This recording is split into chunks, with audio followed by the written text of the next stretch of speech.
విశాఖ లాసెన్స్ బే కాలనీలో గల restaurant red roast. దీని ఆగడాలు చెప్పనలవి కాదు సుమా. అనుమతులను నియమ నిబంధనలను పక్కన పెట్టి నిర్మాణాలను చకచకా నిర్మించేస్తోంది. టౌన్ ప్లానింగ్ జీవీఎంసీ అధికారులకు దిమ్మ తిరిగేలా షాక్లిస్తూ కాదన్న వారిని బెదిరించేస్తూ అక్రమ నిర్మాణాలను పెంచుకుంటూ పోతోంది. వివరాల్లోకి వెళ్తే శాంతి ఆశ్రమ నిర్వాహకులు ఓంకార్ స్వామీజీ స్వామి రాఘవేంద్రకు గత కొన్ని సంవత్సరాల క్రితం 51/1 సర్వే నెంబర్లో గల 4.5 ఎకరాల స్థలాన్ని కేటాయించారు. యోగాశ్రమంగా పేరు పొందిన ఆ స్థలం కోసం రాఘవేంద్ర మరణానంతరం దత్తపుత్రుడంటూ లోకానికి పరిచయమయ్యాడు ఉప్పలపాటి వివేకానంద ఉరఫ్ బాబ్జీ. స్థలం విలువ కోట్లకు చేరటంతో దానితో పాటు శాంతి ఆశ్రమ స్థలాన్ని కాజేసేందుకు సెటిల్మెంట్ పట్టాన్ని స్వాధీనం చేసుకుని వాణిజ్య కార్యకలాపాలకు నెలవుగా మార్చారు. కాయకల్ప ప్రకృతి వైద్యం జరగాల్సిన చోట్లో మాంసం, పెట్రోలు వంటివి అమ్మకం అవుతున్నాయి. ఇది చాలదన్నట్లు అక్రమంగా నూతన నిర్మాణాలను కూడా మొదలుపెట్టారు. అక్కడే వచ్చింది అసలు కిక్.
కోస్టల్ రీజియన్ జోన్ నియమావళి ప్రకారం ఆ ప్రాంతంలో నిర్మాణాలకు ఎన్ఓసి తప్పనిసరి.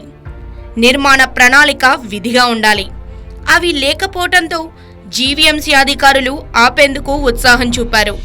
కానీ వివేకానంద సుపుత్రులు ఆయన ఆస్తితో పాటు అక్రమాల నిర్వహణను కూడా పుణికి పుచ్చుకున్నట్లున్నారు. అధికారులపై బెదిరింపులకు పాల్పడ్డారు. ఈ విషయం పోలీసుల వరకు వెళ్లినా ఫలితం మాత్రం శూన్యం. కథలో మరో ట్విస్ట్ ఏంటంటే దత్తపుత్రుడు దత్తత వెళ్లిన వయసు 21 సంవత్సరాలు. ఇది ఖచ్చితంగా చట్టవిరుద్ధం. అదేవిధంగా ఈ ఆశ్రమ స్థలంలో పెట్రోల్ బంక్ను నడుపుతూ వాహనాల పార్కింగ్కు స్థలాన్ని వినియోగిస్తూ కార్ వాష్, బైక్ వాష్ సంస్థలను కూడా నడుపుతున్నారు బాబ్జీ పుత్రరత్నాలు సిద్ధార్థ్ గౌతమ్లు. చట్టాలను చుట్టాలుగా మార్చుకుని నట్టింట్లో ఉంచుకుంటూ సుమారు 500 కోట్ల రూపాయల ఆస్తిని గుట్టు చప్పుడు కాకుండా కాజేసేందుకు రౌడీలను కూడా పురమాయించి మీడియా వాళ్లను కూడా అనుమతించటం లేదు. వీరి నుండి బెదిరింపులు ఎదుర్కొన్న అధికారులు గప్చుప్ అయ్యారు. కాదు కూడదని ఎవరైనా వెళితే అధికార పక్షం అండదండలున్నాయంటూ రక్షణ మంత్రాలను వల్లివేస్తున్నారు రెడ్ రోస్ట్ యాజమాన్యం. ఇంతకీ హక్కుదారుణ్ణి అంటున్న ఉప్పులపాటి వివేకానంద ఉరఫ్ బాబ్జీ దగ్గరున్న ఆధారం సెటిల్మెంట్ పట్టా. కానీ ఓంకార్ స్వామీజీ బేషరతుగా ఇచ్చిన ఆ భూమి రాఘవేంద్ర మరణానంతరం శాంతి ఆశ్రమానికి చెందాలని ఉంది. ఈ స్థలానికి సంబంధించి కోర్టులో వివాదాలు కూడా ఉన్నాయని విశ్వసనీయ సమాచారం.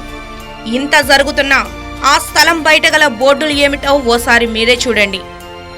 అక్రమంగా ఆక్రమించిన రెడ్ రోస్ట్ యాజమాన్యం క్రిమినల్ చర్యలకు బాధ్యులవుతారంటూ బోర్డు పెట్టడం దెయ్యాలు వేదాలు వల్లించినట్లుంది.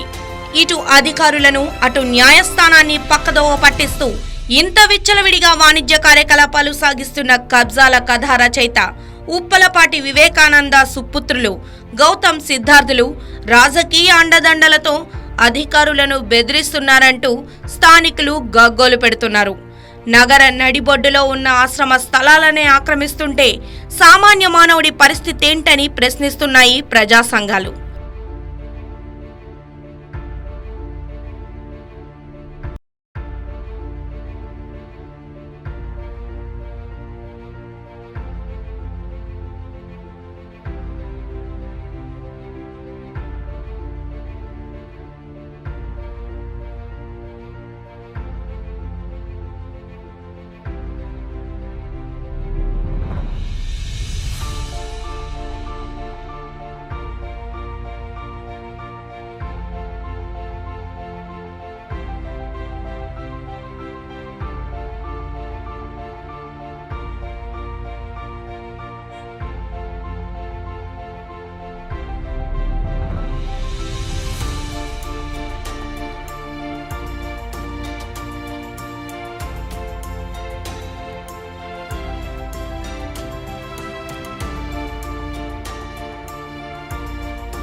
భవిష్యత్తులో మధ్యతరగతి వాడు భూమి మీద పెట్టుబడి పెట్టే సాహసం చేయలేనంతగా ఉంది రెడ్ రోస్ట్ ల్యాండ్ మాఫియా. ప్రజా సంఘాలు ఉద్యమిస్తామంటున్నాయి. సామాన్యుడికి న్యాయస్థానం మీద, ప్రజాస్వామ్య ప్రభుత్వాల మీద నమ్మకం కలగాలంటే మరి అధికారులు బెదిరించిన వాళ్ల బెండు తీయటం తప్పదు. అన్యాయానికి వెరవటం కాదు కదా మన కర్తవ్యం. అందుకే దీనిపై క్షత్రియ బేరీ స్పందించింది. దినపత్రికలో వరుస కథనాలతో కథం తొక్కింది.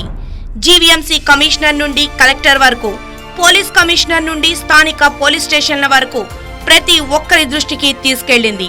మరి దీనికి సంబంధించిన బాధితులు, బాధ్యత గల ప్రతి ఒక్కరూ సానుకూలంగానే స్పందించారు. స్పందనతో సరిపెట్టకుండా అక్రమార్కుల ఆగడాలను అడ్డుకొని అక్రమ కట్టడాలను కూల్చివేసి శాంతి ఆశ్రమ స్థలాన్ని ప్రభుత్వం స్వాధీనపరుచుకొని ప్రభుత్వాలపై నమ్మకాన్ని పెంచాలనేదే మా లక్ష్యం. ఆశ్రమ స్థలాల్లో వాణిజ్య కార్యకలాపాలను నిలిపివేయాలని మా మనవి. పెట్రోల్ బంకుకు 100 మీటర్ల దూరంలో గల మూగ, బధిర బాలబాలికల పాఠశాల, ఆశ్రమ పాఠశాల ఉన్నప్పటికీ అనుమతులు ఎలా లభించిందో అనేది కొందరి సందేహం. ఎన్నో చిక్కుముడులతో ఉన్న ఈ ప్రశ్నకు సమాధానమిచ్చేదెవరో చూడాలి.